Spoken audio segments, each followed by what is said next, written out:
ॐ नमो भगवते वासुदेवाय।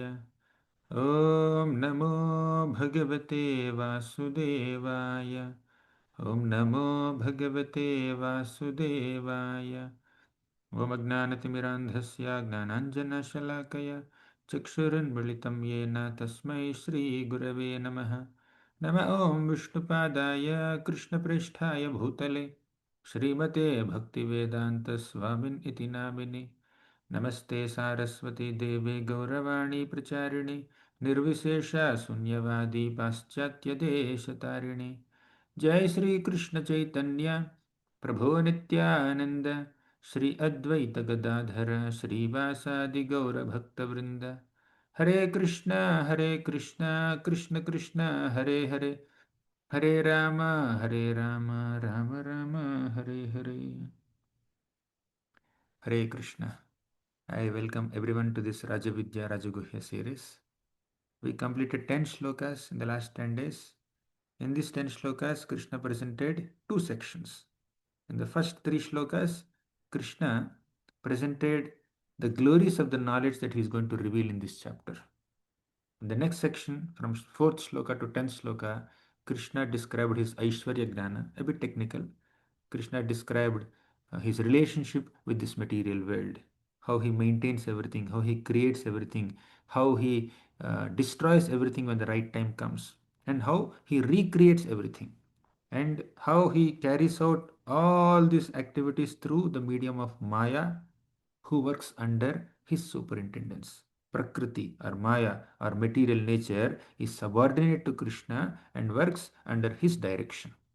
Under his direction, Prakriti produces so many um, moving and non-moving entities. So we discussed all of it in the last 10 days. Now in the 11th shloka, from the 11th shloka, Krishna describes different types of people who approach him, who worship him. Some approach Krishna with pure love, pure affection. They take shelter of Krishna's divine potency, Srimati Radharani, and worship him and chant his holy names. But there are some people who approach him in a negative way. They don't worship him. They misunderstand him. They don't understand his divinity. They don't acknowledge his greatness. Such people are also there. Although Krishna is so great, as described in the last 7 shlokas, some people think that Krishna is an ordinary human being. Especially when Krishna descends in the form of a human being, they misunderstand him. They consider Krishna also one amongst them. So Krishna talks about such people in this shloka, 11th shloka. And many shlokas are coming up. Very important and uh, simple section compared to the previous section. So let's begin. So from 11th shloka all the way up to 25th shloka, you will find different types of people who approach Krishna or worshippers of Krishna. So 11th shloka. Avajananti ma mudha manushim tanumashritam param bhavam ajananto mama bhuta maheshwaram. Avajananti ma mudha manushim tanumashritam param bhavam ajananto mama bhuta maheshwaram. Let's see the meaning of this shloka. Avajananti ma mudha. Avajananti means not respecting, deriding, not giving value, not taking him seriously, ignoring him, neglect him. You can put everything in there. So basically, Krishna says, Avajananti ma mudha. Mudha means fools. What do they do? Avajananti, they deride whom? Mam, Krishna. Krishna says, fools deride me. Then Manushim Tanumashrita. When do they deride? Especially speaking, Manushim Tanumashrita. When Krishna appears in a human form, when he appears like a Manushya, as an incarnation in this world, then people deride him. They think that, oh, he's another human being. He's not so special. They think like that. Manushim Tanumashritam. And Param Bhava Majanantu. See, Manushi means human form. Tanu is body. Manushi is human. So Manushim Tanu means human form. Ashrita means uh, literally it's taking shelter of. But in this context, basically, when Krishna descends in a human form, foolish people deride him. They don't take him seriously. Param bhavam ajananto. Jananta means to know. Ajananta means to not know. They do not know Krishna's param bhavam, his transcendental nature, his divine nature, his spiritual nature. Param means spiritual. In this material world, everything is material, but that which is beyond this matter is transcendental, spiritual. People don't understand that Krishna is a spiritual personality. They somehow feel that he's an ordinary person. Mama Bhuta Maheshwaram. They don't understand that Krishna is Bhuta Maheshwaram.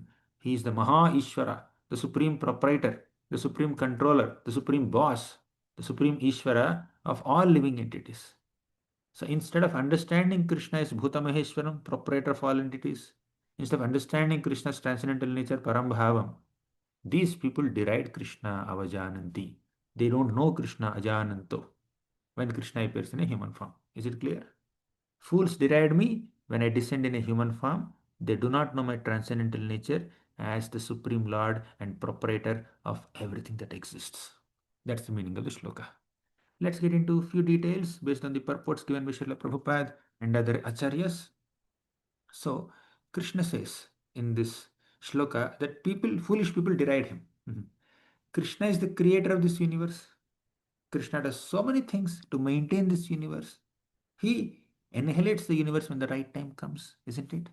But some people think that, oh, he is just a powerful man, a mystic person who knows some magics. Or he is like other people, like many of us. Or he's nothing special. Now, even not just now. Now people may underestimate Krishna, but there are some people during Krishna's manifest pastimes also who misunderstood him, who took him as ordinary.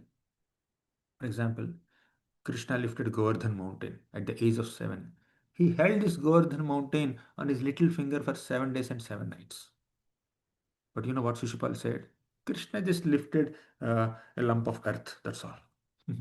And Krishna subdued Kalya, which is a huge snake with thousands of hoods. Krishna subdued Kali and chased him away from Vrindavan. But Shishupal, you know what he said? Oh, this Krishna played with a water snake in his childhood. Although Krishna performed so many miraculous activities, people who were living on the planet during Krishna's manifest pastimes also misunderstood him. Right? But the truth is, Krishna is Ishvaraha Paramaha Krishna. Right? Param Bhava Jananto Mama Bhuta Maheshwaram. He is Maha Ishvara, Parama Ishvara, Ishvaraha Parama Krishna. Even Brahma says the same thing. Right? He is the master of the spiritual world. He is the creator of the material world. There are so many controllers, but Krishna is the supreme controller of all controllers. But people don't understand this. All the devatas and leaders are under his control. We discussed in the previous session. All controllers of this material universe are under his control. We saw it before. Like there are so many managers in a company. There are directors, secretary, minister, president. All of them are controllers. All of them are Ishwaras. Indra is Ishvara, Brahma is Ishvara, Chandra is Ishvara. Everybody has some control, but the supreme controller of all controllers is Krishna. He is Maheshwara, Parameshwara. So Krishna looks like us with two hands and two eyes. In all respects, Krishna looks like us in a human form. And people take him cheaply. Of course, some people they take Krishna's universal form very seriously. They take Krishna's Vishwarup very seriously because it's very majestic. Sahasra Sirsha Purushaha Sahasraksha Sahasrabhat. And Arjuna also said, Aneka Bahu Darabhaktra Netram Pashyami Tvam Sarvato Nantarupam Nantam na Madhyam na Punastavadim Pashyami Vishweshwara Vishwarupa. So when Krishna manifests himself in a thousand-handed form with thousand heads, thousand hands, thousand bellies, thousand legs, and all pervading everywhere, people think that that is the greatest form, as seen in the 11th chapter. But Krishna's beautiful, sweet Shyam Sundar form in a two-handed form in Vrindavan as a sweet child, he is the sweetest manifestation of the absolute truth. Right? How? There are multiple reasons. One simple reason is Krishna in a human form, especially as a cowherd boy in Vrindavan, comes under the control of his devotees. Sthita graiva damodaram bhakti baddham. That Krishna is bhakti baddham. He is controlled by the bhakti of his devotees. Krishna has so many opulences, wonderful. He creates this world, he maintains this world, he annihilates this world, he teaches Bhagavad Gita, he kills demons, and he does so many things. All glories to all these activities. But amongst all those activities and pastimes and powers and opulences of Krishna, the greatest quality of Krishna is to come under the control of the love of his devotees. In Vrindavan, Yashodamata bound Krishna with a rope of her love. In Vrindavan, all the Gopas love Krishna, serve Krishna, play with Krishna, sometimes climb on Krishna's shoulders as a part of their play. So Krishna allows that to happen. That is the sweetness of Krishna. Uh, so God is majestic in so many ways, but he's also sweet. Apart from being great, he's also very sweet. And that sweetness is revealed more in Krishna's human form, that too as a child in Vrindavan. But people consider him ordinary. Navajananti mam modha manushim tanamashrita. They don't understand Krishna's divinity. Yes, as child in Vrindavan, Krishna performed so many sweet and naughty activities also. He was playing. He was being scolded by Mother Yashoda. He was being defeated in all the games by his friends, the Gopa boys. He was stealing butter. He was being chastised by other gopis lovingly. But Krishna also performed so many miraculous activities. You see, Krishna lifted Govardhan when he was a small 7-year-old boy. Krishna killed Aghasur when he was very small, hardly 5, 6-year-old boy. When he was few days old, hardly 3 days old, Krishna killed Putana. And when he was hardly 10, 11-year-old, he killed Kamsa, the boss of so many demons. And when as a grown-up prince, Krishna blessed Sudama with unlimited wealth. So, although Krishna appears in a human form, he performs so many superhuman activities. So why should we misunderstand Krishna or deride Krishna just because he appeared in a two-handed human form? So, in fact, all the human pastimes of Krishna are extremely sweet. We should specially adore them because although he is God, he appeared as a human being, moving amongst us like a human being, but he performs so many superhuman activities. So, foolish people only deride Krishna when he appears in a human form. If a soul surrenders to Krishna and gets out of the material energy, how can Krishna, who creates, maintains, and destroys everything, have a body like us, be like a human being? So, although Krishna appears like a human being in this world, his body is not made of earth, water, fire, or ether. Our bodies are made of earth, water, fire, or ether. Inside the body, there is only flesh and blood and bones and urine and stool and mucus and bile and all kinds of filthy substances are there in the body. Once you remove this small layer of skin, what's inside is my God. It's very contaminating. But Krishna's body is not like that. Krishna's body is Satchit Ananda. Ananda Chinmaya Sadujvala Vigrahasya Govindamadi Purusham Tamaham Bhajami. That is Krishna's divinity. Someone who surrenders unto Krishna, one who appreciates Krishna's divine human like form can reach him. Janma karma chame divyam evam yovetti tatvataha. But if we deride Krishna's body, Krishna's form, when he appears as a human being in this world, that will entangle us more in this world. Krishna calls such people as mudhas. Not out of uh, not out of hatred towards them, but out of concern towards them. Sometimes parents also chastise kids, right? Out of their affection for them. Similarly, Krishna also chastises foolish people just for their own welfare. Mm. And there are some other people, my God, they think that God is impersonal light. They may be attached to the effulgence of the Lord, that's not a problem. If that is their preference, let them be so. But these people think that ultimately God has no form, no name, no attributes. He's simply light. He is not a person. So the personal form with two eyes and two hands and such beautiful pastimes, that is Maya. They think like that. And this Brahman, this light, impersonal light, this is the ultimate manifestation of the supreme absolute truth. They think like that, right? That's the problem. Uh, they they they think that the Lord is impersonal and just some light, but they don't understand the divinity of the Lord. But when Krishna appears in a human form, and even if he does some mischievous activities, devotees understand Krishna's form is sweet, and by discussing Krishna's pastimes, we can come close to Krishna. We can become lovers of Krishna. we can fall in love with Krishna. We can reach Krishna. We can uh, attain his personal abode. So that devotees understand. But some people, so-called intellectuals, they think that ultimately absolute truth is impersonal. God has no form, no name, no attributes, no actions, no relation, no interaction, nothing. You know why they think so? They are so frustrated with all the forms in this world, they think that God has no form. They are frustrated with relationships in this world, they think there are no relations in the spiritual realm. They are frustrated with all the actions in this world, they feel that in the spiritual realm there should not be any action. No action, no emotion, no interaction, no relation.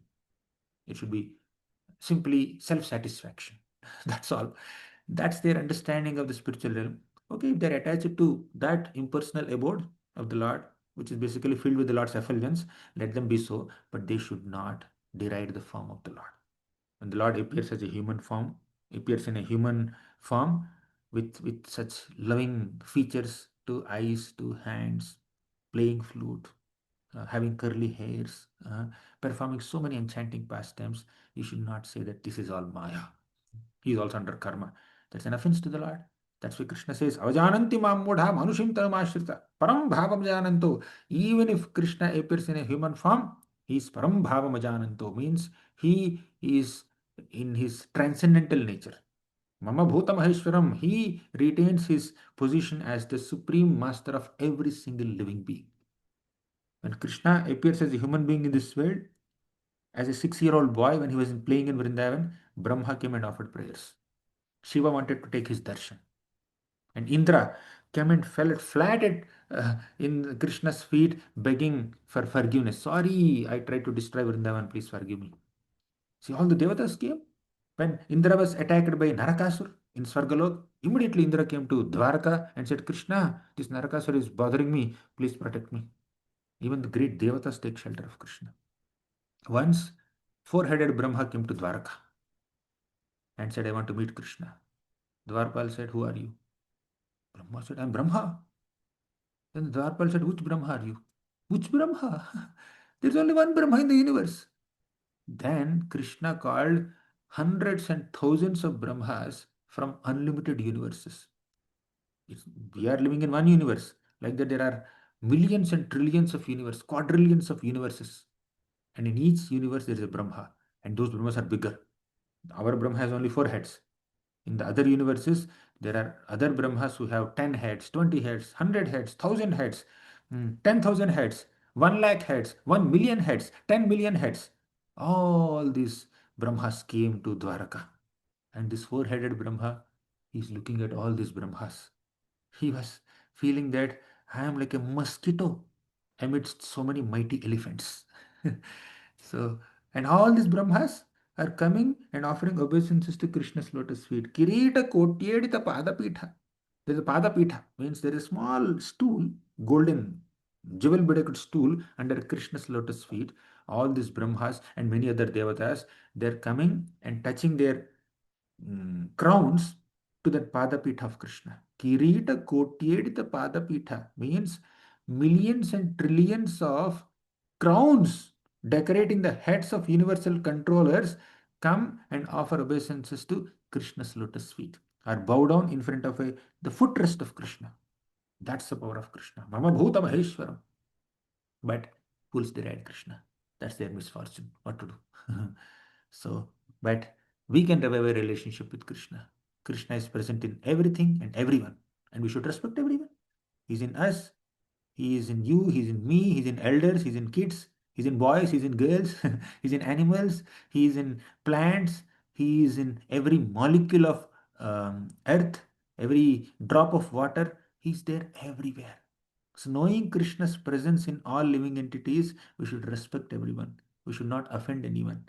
We should see every body as God's temple. So, whenever we are seeing another person, when we are offering dandavats, we say dandavats, right? We offer pranams. We are offering pranams to them because their bodies are like temples and because Krishna is staying in their bodies as super soul. So, if God is there in a place, that place is temple. And if God is there, Krishna is there in the hearts of all living entities. Therefore, every body is a temple. We should not disrespect someone's body. We should not exploit someone's body. We should not see others' bodies as our sources of enjoyment, material enjoyment. Right? They are sacred bodies. Of course, they out of ignorance they may use their bodies in unmentionable ways, but we should respect everyone. So knowing that Krishna is present everywhere in everything. So if such supreme personality of Godhead Krishna is understood or misunderstood as an ordinary person, that's a great offense. They are called mudhas. Avajananti ma mudha. Mm. So some people say God is everywhere. I need not go to temple. If God is everywhere, is he not there in temple? Better go to temple and worship him, right? So don't think that oh he's just a human being. Krishna is just a simple human being, and people are unnecessarily building temples for him and worshipping him. Some people think like that, but we understood now that Krishna is the supreme personality of Godhead, and although he appears in a human form, he performs so many superhuman deeds. He's the supreme absolute truth, and we need to worship him. We should not be like mudhas who deride his personal form. So today, based on this shloka, we discussed that Krishna performs so many wonderful pastimes. He appears as a human being, but he is not material. He is completely spiritual. And he is not impersonal. He is very personal. He is not simply impersonal light.